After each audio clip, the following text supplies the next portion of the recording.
সুবহানাল্লাহ বলেন না। কয় গো তুমি কি বলো গো, আমি কেন মিথ্যে কথা বলবো তোমার সাথে? আপনি যদি মিথ্যা না বলেন নাইলে কি আপনার আল্লাহ মিথ্যা কথা কইছে? কয় কি বলেন এগুলো? কয় আপনি বলেছেন আল্লাহ বলেছে আমার কোনো বরাদ্দ নেই। ওই ডাক দিলেন তিনটা সন্তানকে আইলো সামনে, এইগুলো আমার পেটের সন্তান। আপনি যখন বলেছেন আমার কোনো বাজেট নাই, একদিন এক পাগলা আসলো, পাগলা ইসা কয় এক রুটি এক লারকা, দুই রুটি দুই লারকা, তিন রুটি তিন লারকা দিলাম পাগলাকে। বাজেট করে দিলেন আল্লাহকে, কি করে তিনটা পুত্র সন্তান পাইলাম। মুসা রে আসলে তো হেসা মুসা নবীর মাথা গেছে ঘুরে, এটা কেমন করে সম্ভব? মুসা চলে গেলেন আল্লাহর সাথে কথা বলার জন্য। আল্লাহ আল্লাহ গো তুমি বলেছিলে ওই মহিলার কোনো বাজেট নাই। এখন আমি নিজের চোখে দেখে এসেছি ওই মহিলার একটা নয় দুইটা নয় তিনটা পুত্র সন্তান। এটা কেমন করে হইল? আল্লাহ মুসা নবীরে ডাক দিয়া কয় মুসা, উত্তর কিন্তু আল্লাহ দেয় না। আল্লাহ কি করে? আল্লাহ চলতেছে। আমি তোমাদেরকে বলি আটজন নবী, একজন হলো আদম সফিউল্লাহ, আদম has been forgiven by Allah. আরেকজন হলো নূহ নাজিউল্লাহ, নূহ ওয়াজ সেভড বাই আল্লাহ। আরেকজন হলো ইব্রাহিম খলিলুল্লাহ, Ibrahim is the friend of Allah. আরেকজন হলো ইসমাঈল জবিউল্লাহ, Ismail is to sacrifice to Allah. আরেকজন হলো দাউদ খলিফাতুল্লাহ, David is the viceroy of Allah. আরেকজন হলো মুসা কালিমুল্লাহ, মুসা স্পোক টু আল্লাহ। আরেকজন হলো ঈসা রূহুল্লাহ, যিশু is the spirit of Allah. আরেকজন হলো হযরত মুহাম্মদুর রাসূলুল্লাহ সাল্লাল্লাহু আলাইহি ওয়াসাল্লাম। কয়জন নবীর নাম পাইলেন? কতজন? বন্ধুরে আমার, আটজন নবীর মধ্যে একজন নবী হলেন মুসা কালিমুল্লাহ, যার সাথে আল্লাহ রাব্বুল আলামিন কথা বলেছেন। মুসা কালিমুল্লাহ আল্লাহর জিগায়, আল্লাহ আপনি যদি খুশি হন তাহলে কি করেন? আল্লাহ কয় জানতে চাও? কয় হ। কয় আমি যখন খুশি হই তখন পৃথিবীতে বৃষ্টি দেই। আল্লাহ গো আপনি আর যদি খুশি হন তাহলে কি করেন গো? আল্লাহ কয় আমি যদি আরো খুশি হই রে মুসা, বাবা মার কোলে তোলে দেই কন্যা সন্তান। ওগো আল্লাহ আপনি আরো যদি খুশি হন কি করেন গো? আল্লাহ কয় আমি যদি খুশি হই কারো বাড়িতে পাঠিয়ে দেই মেহমান। আমরা এত কৃতজ্ঞ নবীর উম্মত, আমরা তিনটা আমাদের জন্য নিয়ামত, আর এই তিনটাতেই আমরা বিরক্ত। কথা কয় না মেহমান আলে তো পেট কামড় দি যায়। আরে বেটিয়া লইতে হইব, ব্যাগ লইতে হইব 1.5 কিলোমিটার আড়ি বাজারে যাইতে হইব, কি হয় করতে। আর কন্যা সন্তান হইলে তো আল্লাহর গজব নামছে। আল্লাহ তুমি আর কিচ্ছু দেও না। কথা কন না কেন? 1 ডজন হোলা হইলো জান্নাতের টিকিট নাই। আল্লাহ রাসূল কইছে 2টা কন্যা সন্তান যার, আমি নবী বললাম তার জন্য 2টা জান্নাত বরাদ্দ। যিনি হাদিসের রাবি, এই মুহূর্তে আমার নামটা মনে নাই, হাদিসের রাবি যিনি বর্ণনাকারী তিনি বলেছেন আমি আমার নবীকে একটা কন্যার কথা জিজ্ঞেস করিনি, যদি করতাম তাহলে নবী মনে হয় বলতেন একটা কন্যার পিতামাতাও একটা জান্নাতের মালিক। বলে হুজুর এখানে আসলেন কেন? আর বৃষ্টি ছাড়া পৃথিবী বাঁচানো সম্ভব না, পানি ছাড়া বাঁচবেন আপনি, আমি কথা বলেন না কেন? এখানে আসার কারণ হলো মুসা আল্লাহর সাথে কথা বলেছেন। কি করেছেন? আল্লাহর ওলিদের পাওয়ার আমি আপনাদেরকে বলাই। মুসা কালিমুল্লাহর কাছে আল্লাহ বললেন মুসা আমি আল্লাহর মানুষের কলিজা খেতে মনে চাই, আমার এই কলিজার ব্যবস্থা করে দাও। মুসা এবার কি করলেন? হাতের মধ্যে একটা ছুরি লইয়া গোটা দুনিয়া খুঁজলো রে, কেউ তো মুসারে কলিজা দেয় না। ঘুরতে ঘুরতে ঘুরতে ঘুরতে ঘুরতে ঘুরতে বন্ধু দেখলেন ওই শুরুতে পাগলের কথা বলেছিলাম, মনে আছে?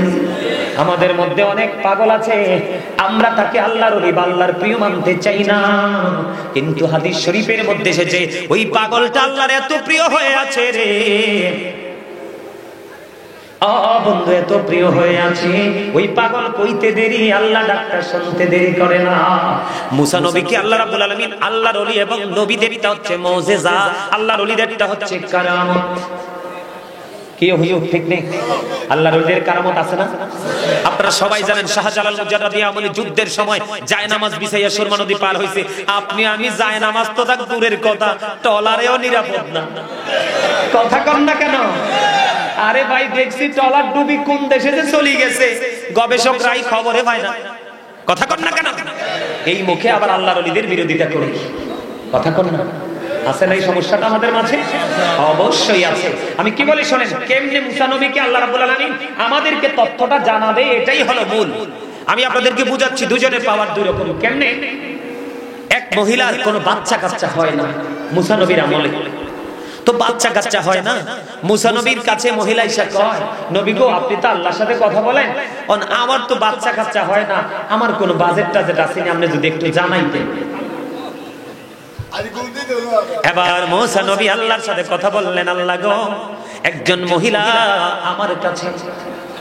আমার কাছে জানতে চেয়েছে, তার কোনো বাচ্চা কাচ্চা হয় না, তার কোনো বাজেট আসেনি, বাচ্চা হইবনি।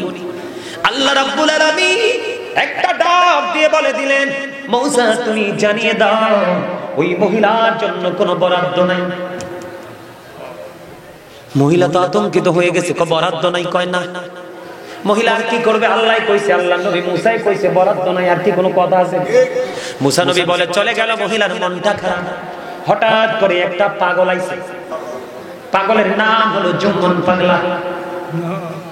ওই জুম্মন পাগলা মহিলার বাড়ির আঙ্গিনা দিয়ে হাইটা যায় আর বলতেছে, এক রুটি এক লাড়কা।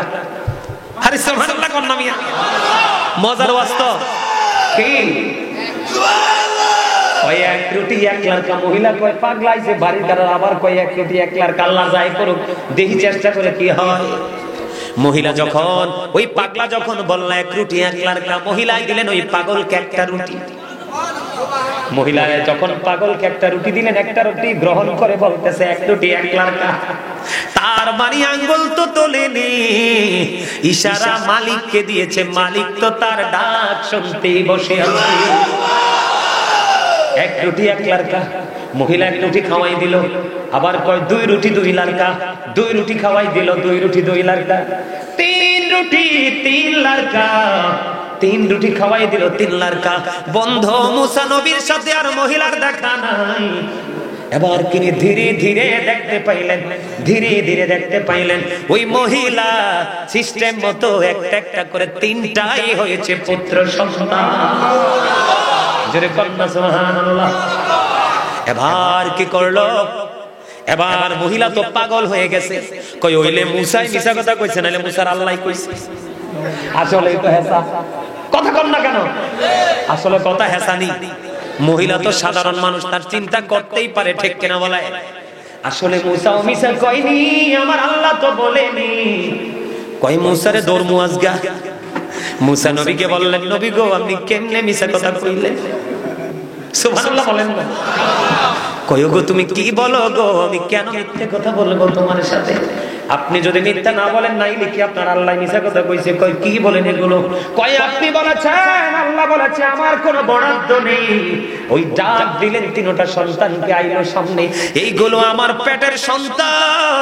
আপনি যখন বলেছেন আমার কোনো বাজেট নাই, একদিন এক পাগলা আসলো, পাগলা এসে কই এক রুটি এক লাড়কা, দুই রুটি দুই লাড়কা, তিন রুটি তিন লাড়কা দিলাম পাগলাকে। বাজেট করে দিলেন আল্লাহকে, কি করে তিনটা পুত্র সন্তান পাইলাম। মুসা রে আসলে তো হেসা। মুসা নবীর মাথা গেছে ঘুরে, এটা কেমন করে সম্ভব? মুসা চলে গেলেন আল্লাহর সাথে কথা বলার জন্য। আল্লাহ আল্লাহ গো তুমি বলেছিলে ওই মহিলার কোনো বাজেট নাই। এখন আমি নিজের চোখে দেখে এসেছি ওই মহিলার একটা নয়, দুইটা নয়, তিনটা পুত্র সন্তান। এটা কেমন করে হইল?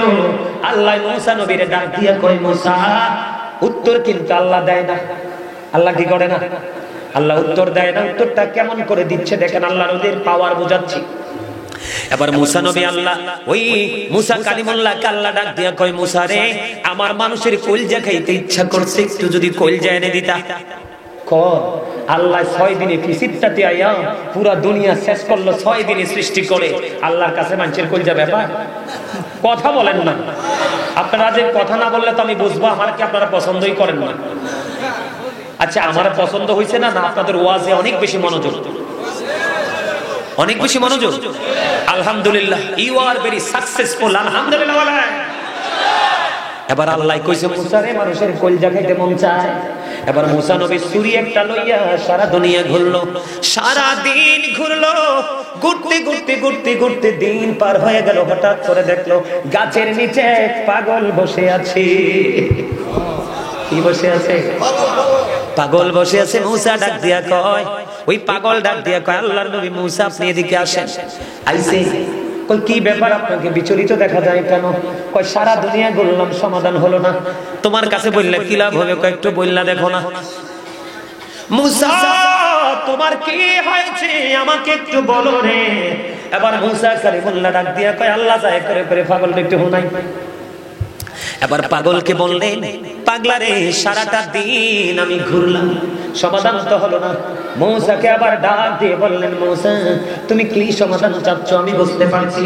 এবার কি করলেন, ওই পাগল নিজের জুব্বার পকেট থেকে একটা ছুরি বের করিয়া নিজের ভিতর থেকে বন্ধু কলিজা ছিঁড়ে বের করে নিল। কলিজা ছিঁড়ে মূসার হাতে দিলেন।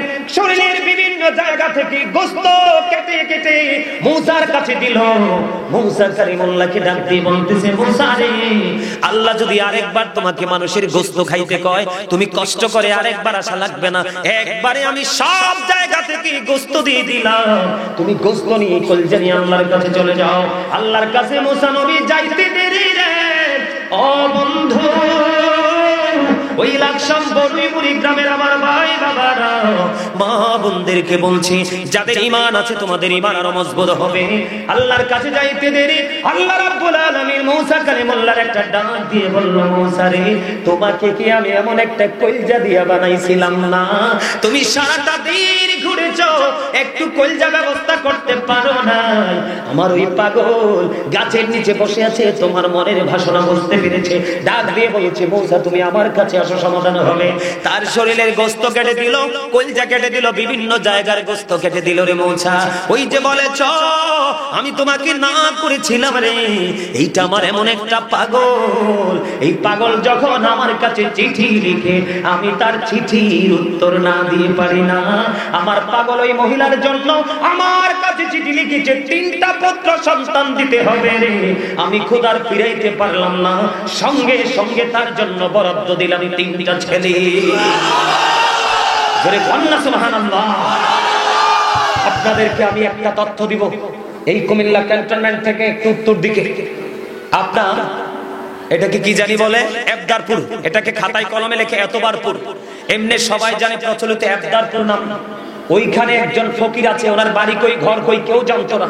তিনি এখানে এসে আশ্রয় নিয়েছিলেন এক সময়, বহু বছর আগে। ওনাকে সবাই আতশালিশা ফকির নামে জানে।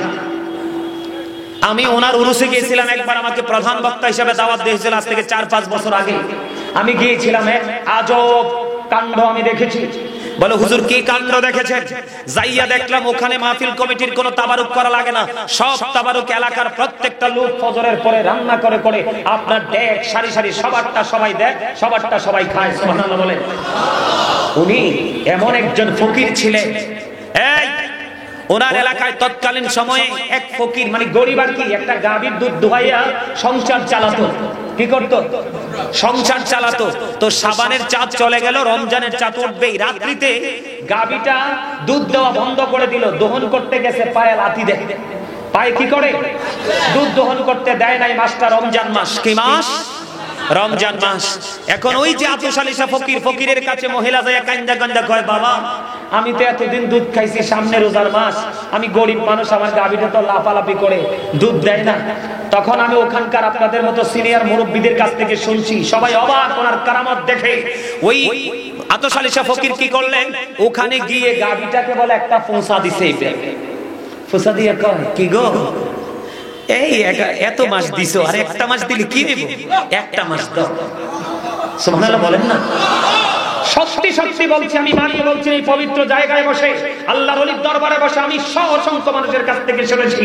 ঠিক যখনই এই ফকিরের বরকতময় হাতটা লেগেছে, তখনই গাভীটা শান্ত হয়ে গেল। ঠিক শাওয়ালের চাঁদ উঠতে দেরি, সঙ্গে সঙ্গেই গাভী দুধ বন্ধ করে দিয়েছে। পুরো 1 মাস এই গাভী থেকে দুধ দহন করেছে, এগুলো আল্লাহর ওলির কারামত। এই জন্য বলছি আল্লাহর ওলির দরবারে গেলে যদি সম্মান করতে না পারেন অন্তত বেয়াদবি। বলে হুজুর কেন? আল্লাহর ওলিদের হাত হলো আল্লাহর হাত, আল্লাহর ওলিদের পা হলো আল্লাহর কুদরতি পা, আল্লাহর ওলিদের চোখ হলো আল্লাহর কুদরতি চোখ, আল্লাহর ওলিদের দৃষ্টি হলো আল্লাহর কুদরতি দৃষ্টি। এগুলো কিন্তু আপনার আমার বানানো কথা নয়, এগুলো হাদিস শরীফ থেকে কালেক্ট করা। আজকের মাহফিলের প্রধান অতিথি আসছে, ওনার নাম কি দেখো? হ্যাঁ হ্যাঁ, আজকের মাহফিলে